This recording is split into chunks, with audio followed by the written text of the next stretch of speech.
US President Donald Trump has been promising a new strategy for Afghanistan for months now, but there seems to be no sign of it so far.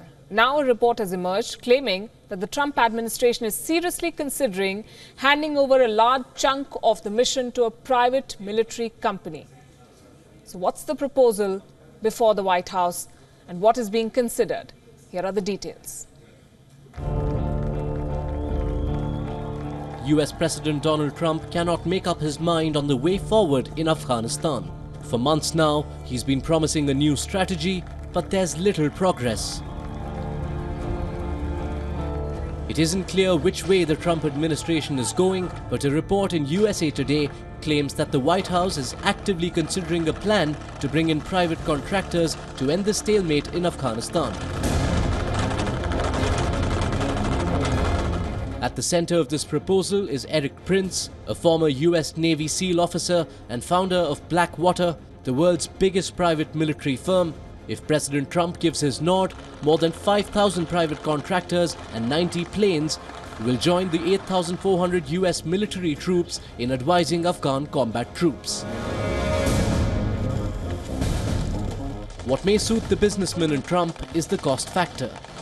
Sending in the mercenaries could cost the American exchequer less than $10 billion, which is significantly less than the $40 billion projection by the Pentagon. Blackwater has worked extensively for the US government in Iraq and Afghanistan. Its founder, Eric Prince, is the brother of Betsy DeVos, the present Education Secretary.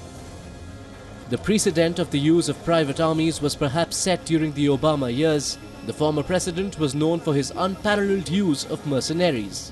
He authorized 2 of the most contractor-dependent wars, and more private military contractors died in Iraq and Afghanistan under his watch than ever before. In 2015, there were roughly 3 contractors for every US soldier in Afghanistan. The extensive use has fueled the emergence of several private military companies, but their use is not limited to the war zone. Until last year, contractors made up 25% of the workforce at the United States Cyber Command.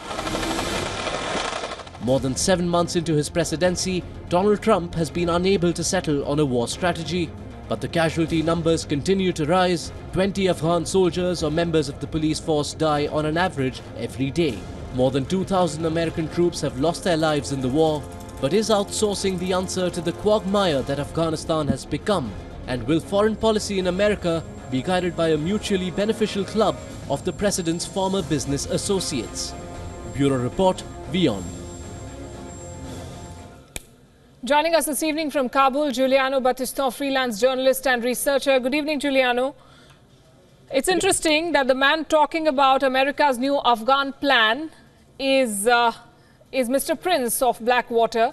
3 days back, a Blackwater mercenary had a murder conviction overturned for killing 14 Iraqis. This is the same man who reportedly held a secret meeting to connect Trump with Putin to establish back-channel talks between Russia and the US. This is going to have huge implications if Blackwater enters Afghanistan as well. Well, true. The idea has been discussed many times over the past week, and it seems to be endorsed by some top advisors of President Trump, including the White House Chief Strategist, Steve Bannon. So there's a real authentic divide between the Trump administration. From one side, there are those who believe, like Bannon, that U.S. has to lighten its presence and footprint in Afghanistan, and outsourcing the war, private affairs, goes in this direction. From the other side, you have people like the Defense Secretary and the State Secretary, and both of them have already expressed their opposition. So Prince has no significant internal support, and the full authority for the Afghan policy has been given to the Pentagon. So I do not believe it will become reality. But at the same time, it has been ready to tie. I'm afraid your audio is not very clear, so I'm going to ask you this. I'm not sure if you've answered this already, Giuliano. How do you think the Afghans are going to respond to a suggestion like this? Well,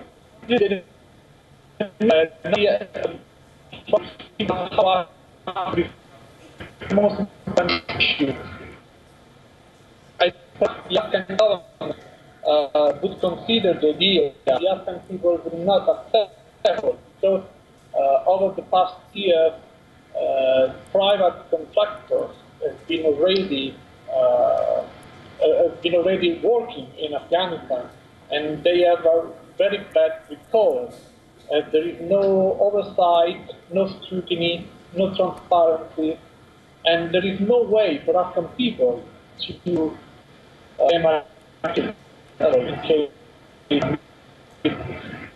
I do believe that